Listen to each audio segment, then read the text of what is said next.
Good morning. I'm Dwayne Lindo in for Dr. Ed James, and this is Black Almanac.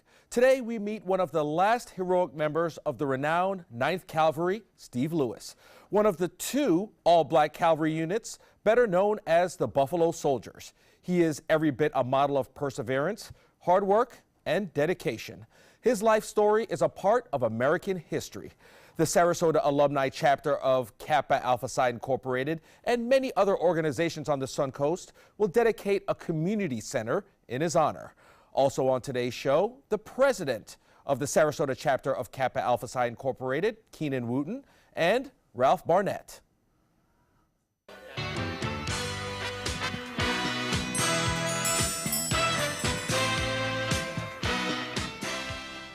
We have a great show this morning. Gentlemen, thank you guys for being here.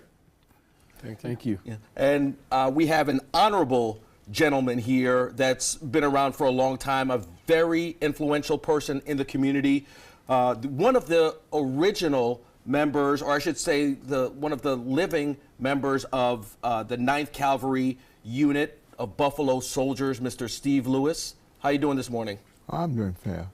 Pretty good. So right off the bat, I know in Manatee County, they're dedicating a community park to you, a community center. Also, there's a meet and greet throughout March and throughout April, so folks in the community can get to meet you and know what you're all about. But before I even go through any of that, what I want to do is talk to you about being a Buffalo Soldier, being a huge part of American history. Right off the bat, how was that for you being in the U.S. military service, fighting as a Buffalo Soldier? Well, at the beginning, I didn't know I was going to be in that. I was in college, and they said we all would go and be enlisted.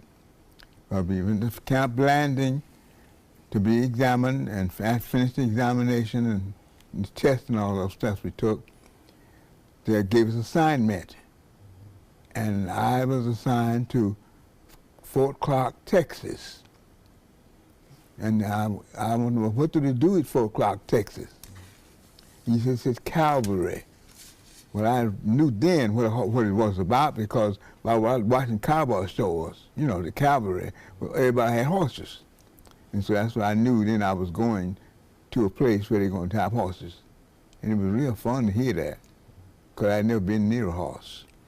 And Senator Kamala Harris out in California, she wants to make sure that our nation shows a debt of gratitude to Buffalo Soldiers. In your humble opinion, why do you think America should at least learn about, if not pay a great debt to Buffalo Soldiers throughout history? Why should folks do that?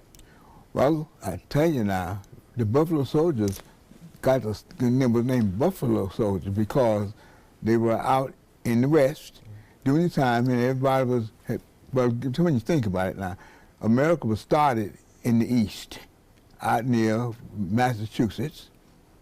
And when the people began to leave Massachusetts going as far west as they could get, they found, especially most of the American Indians, the people living.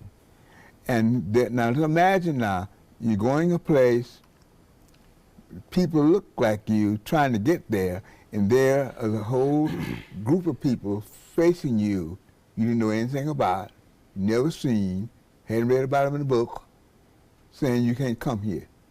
And that was the fun. That's the part that really was history. Right. When you think about it. Mr. Wooten, I'm going to defer to you. Obviously, this is something that folks not only in Southwest Florida should know about, but all over the country. Why are Buffalo Soldiers due their respect in American history? Well, I'm glad you asked that. About 3 years ago, I had the honor of taking Mr. Steve Lewis out to the Florida A&M National Alumni Association National Conference. And he is a graduate of Florida A&M University. He is a graduate of Florida A&M University.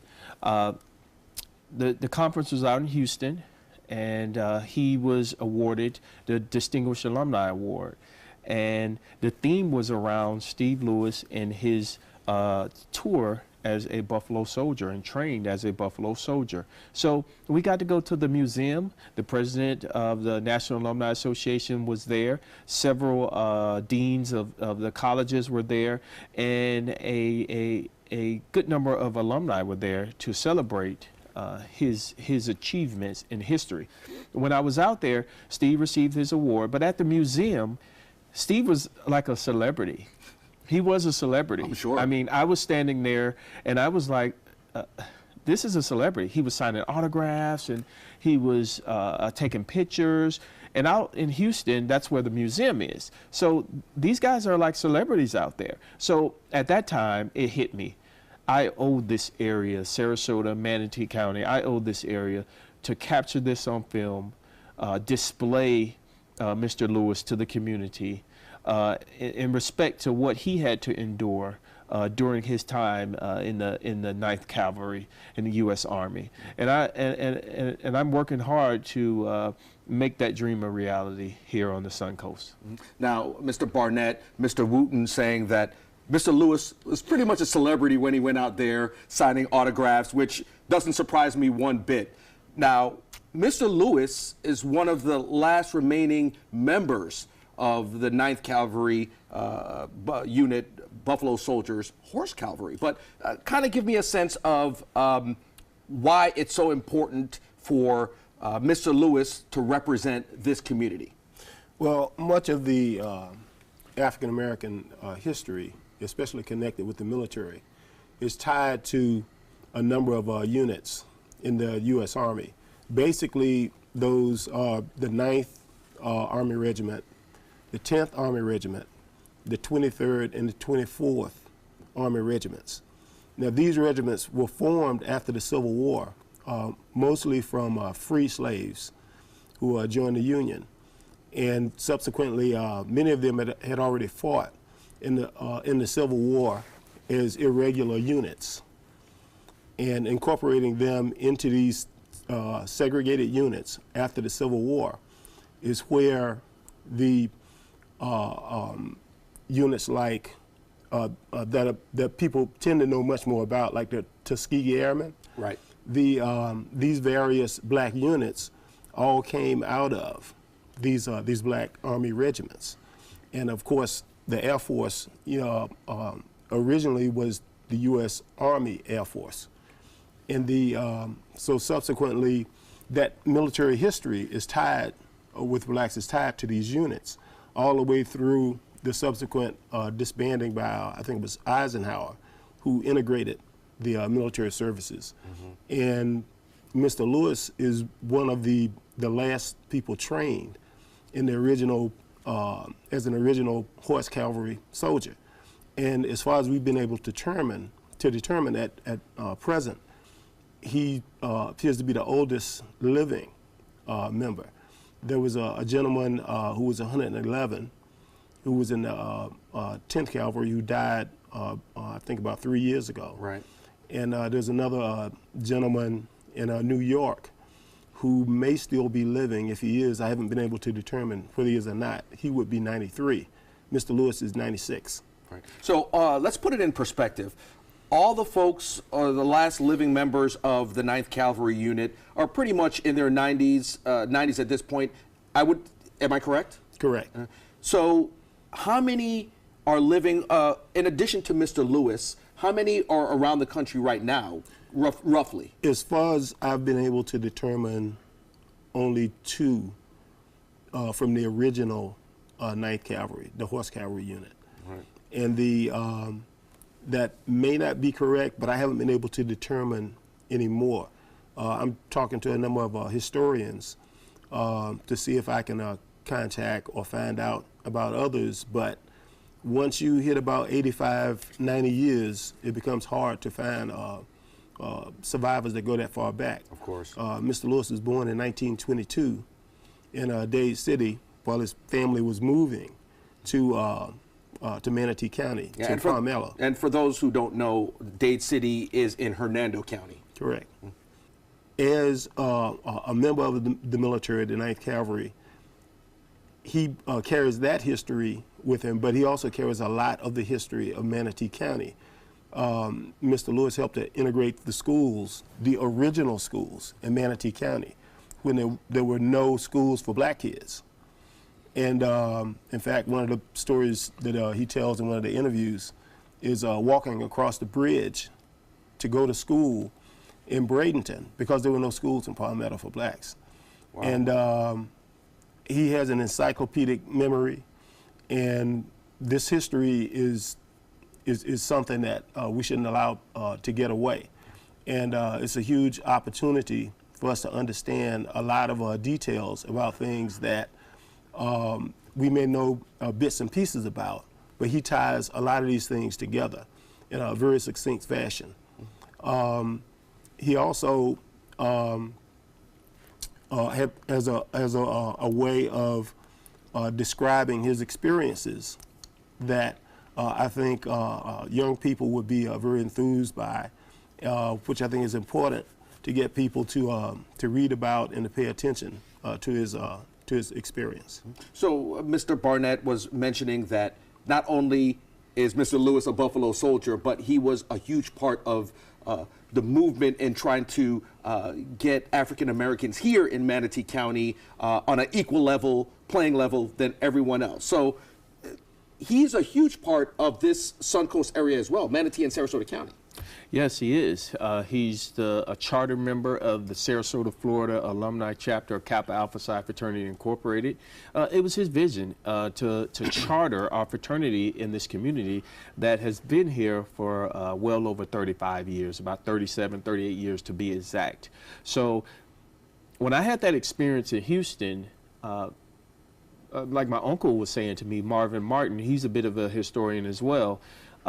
This is a walking celebrity, and we need to embrace them while they are here. He helped start the Palmetto Youth Center. You know, there's a lot of history that we need to know and honor our soldiers in this American legend while they're still here. Mm-hmm. Now, we'll get to the meet and greet later because folks here in Manatee, Sarasota County, or even in the Tampa area get to come down and meet with Mr. Lewis. But I'm going to get to that in a second because I want to mention that. Mr. Barnett? I wanted to add one other thing. Right. Is one of the things that became apparent to us right off the bat with Mr. Lewis is he doesn't see himself as a celebrity at all. He sees himself as a guy who did his duty. Yes. Not just in a military sense, but in a community sense, and did the work that he had in front of him. And he's an extremely humble guy, and you know he's always looking for the best way to get things done, regardless of who and what is concerned with it. And that is the kind of legacy that you find in all the projects that he's worked on throughout the community. I mean, it's just the kind of story that, you know, attracts you to it. Mm-hmm. It sells itself. I think this is a great segue for you to kind of explain to young folks why or how rough or how tough it was growing up and fighting for this country as a Buffalo soldier. I mean, if you could put it in perspective for a lot of the young folks that are listening to the show, what did you have to endure being in the armed forces as a young kid? And you were pretty young. Well, I was young. I was just out of college. What happened before I was in high school? At least I was in high school in Palmetto. During the time the Japanese and everybody in the Pacific, it was all arguing, and America was at war. On a Sunday, I was getting my lesson, and all of a sudden, the radio man says, "The Japanese bombed Pearl Harbor." Then I said, "Now, where in the world is that? What is Pearl Harbor?" I had to get my geography books and maps, and I found out where it was.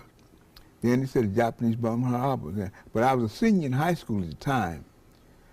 By being a senior in high school, the next morning at Memorial High School, our principal said we will hear President Roosevelt talk about the war. We all sat around the corridor and had to take a seat. And all of a sudden, they said the president is being escorted down the aisle. And it took so long for me to get down there, I got worried. And a fellow sitting next to me, young man, said, "Didn't you know he can't walk?" That's the first time I heard he was sick. I said, "He can walk." "No, he can't. He had polio." And that's when the first time I heard about polio. And then Ralph explained to me why, and then I listened. It took about an hour, for me to get him down an hour. And then Roosevelt made his speech. Tell you what I remember most. Eleanor hates war, I hate war, and I will not let our boys go to war. Obviously a popular president, 3-term president.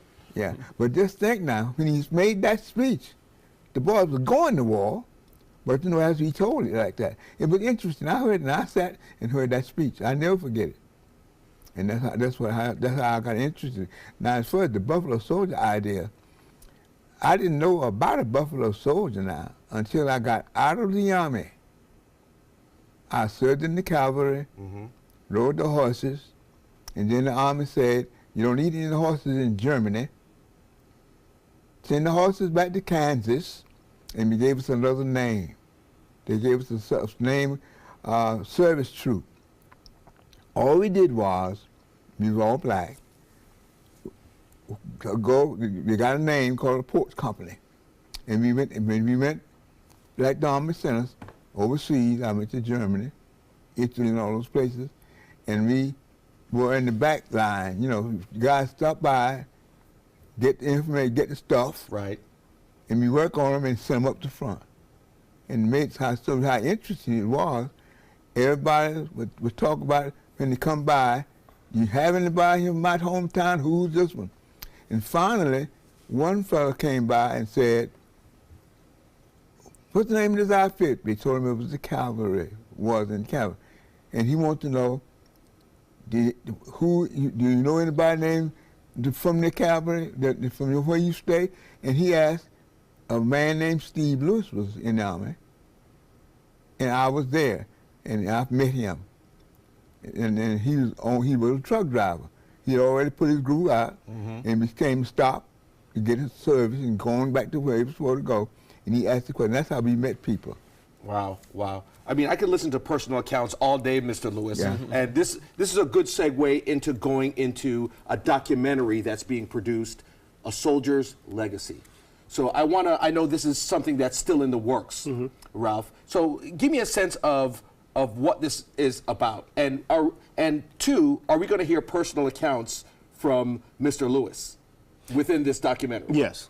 Essentially, the documentary is about Mr. Lewis, and it's covers his life. Some of the things I mentioned in terms of Manatee County, but we're also going to add some detail to explain where certain things come from. Like, for instance, some people may not understand where the name Buffalo Soldiers comes from.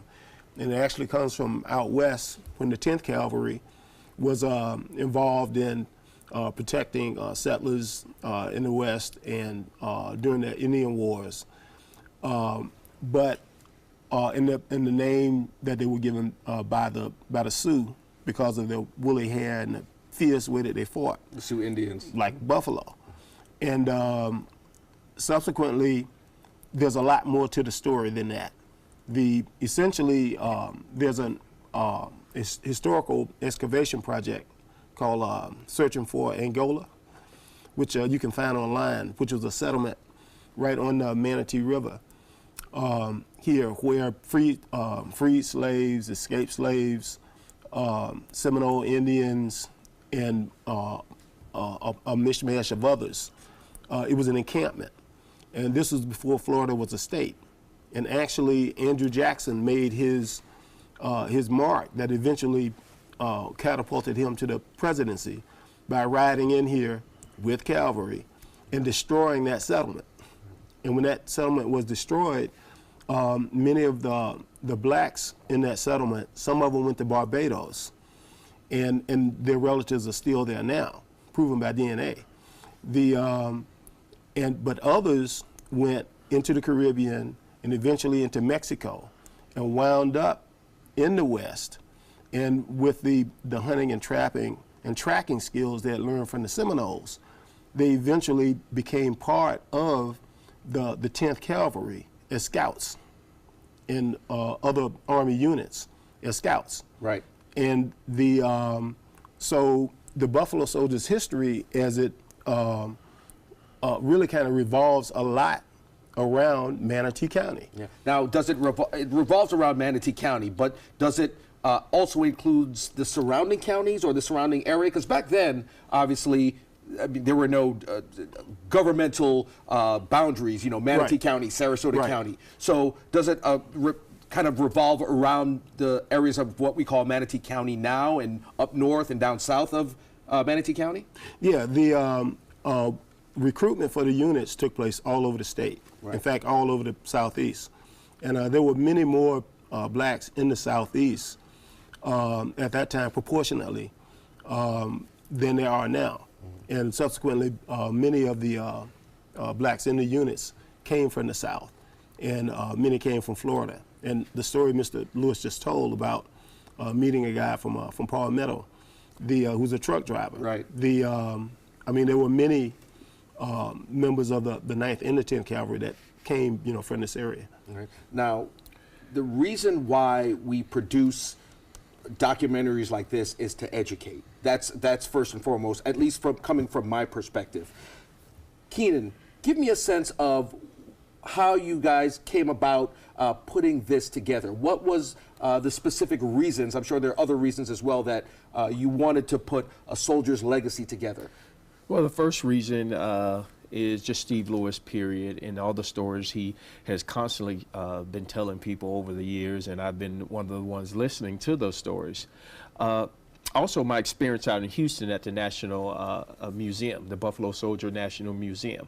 And we just felt like his story just needed to be told. I've heard a lot of stories about Buffalo soldiers, and I had one sitting right next to me at every fraternity meeting. So I just had to do this. We had to put this together. Our community center, my fraternity's, fraternity's community center, we will be honoring him on March 24th. We're naming our community center after him in honor of Steve Lewis and his contributions to not only Manatee County, but his story and legacy in this country.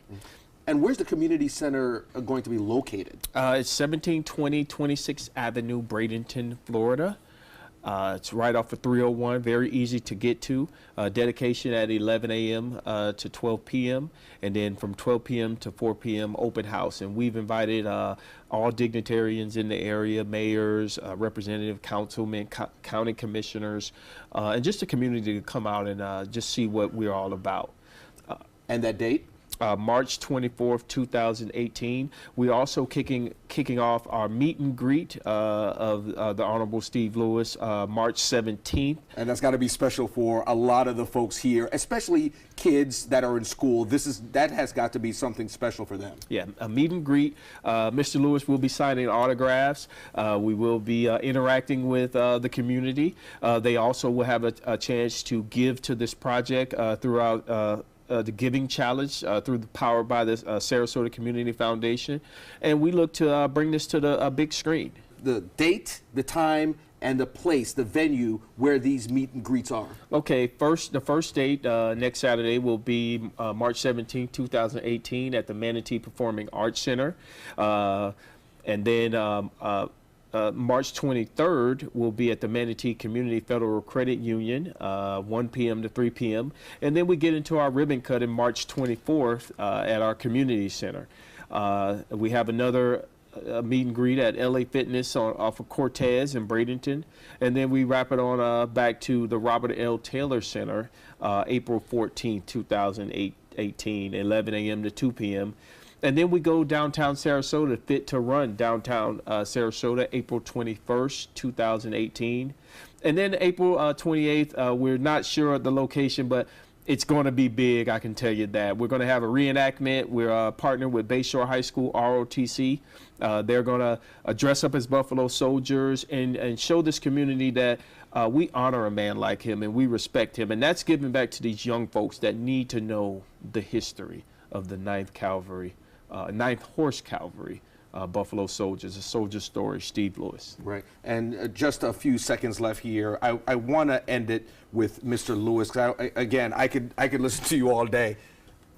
What do you want folks, whether it's kids or folks out in the community, what do you want them to get specifically from you serving in the Army and contributing to the United States of America?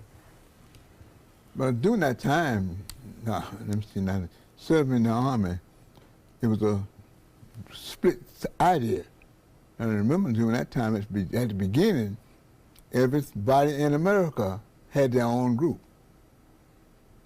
You think about it, everybody in America, everybody had a company. There were no, every Indian, for the good example, when we had meetings, all the blacks met over here, all the Indians over there, all the Mexicans, everybody separated. We never was together. Wow. In our outfit, it was an all-black outfit. Wow. And that's something that everyone should know about, and obviously folks will be able to meet you at the different venues, different locations in the future. And it changed only when, you remember when it changed, when the president decided we would integrate the Army, and that's when it changed. Right. And it was fun. Right. Well, guys, thank you for joining us. Thank you. Thank you. Been a pleasure. We'll be right back.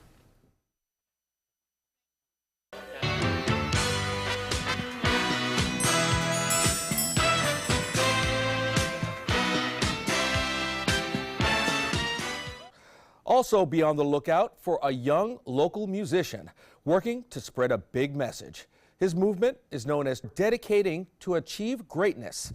According to its founder, Donald Snoopy Watts, the effort is 2 years in the making, and it's all about reaching youth and local communities, inspiring people to believe their dreams are worth chasing. D2AG is something that I started working on while I was still in college at Bethune-Cookman University. Draw a community of like-minded people that have a passion for what they love doing, and we just represent the meaning of D2AG in our own way. My team and I, we go out and we feed the homeless, and this is just kind of our way of just giving back to the community in a different way. And we also, make appearances. So we've been fortunate to make appearances with ABC, with the Suncoast News Network. We've also done a national radio tour, and we've actually toured here in Sarasota as well. I definitely see it being a household name. I think that with the way that our move is moving and progressing, I feel that we'll be able to reach the youth. And what I also love about it is that it's not something that's limited to one particular age group. So with people understanding the meaning of it, dedicated to achieving greatness, then people then get to, they have their own perceptions of how they can apply it to their lives.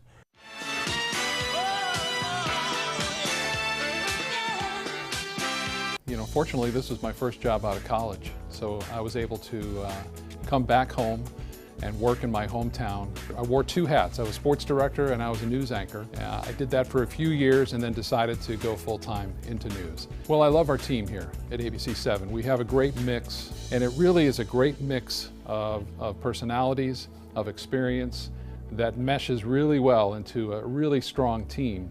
I'm Scott Dennis, and I'm here for you.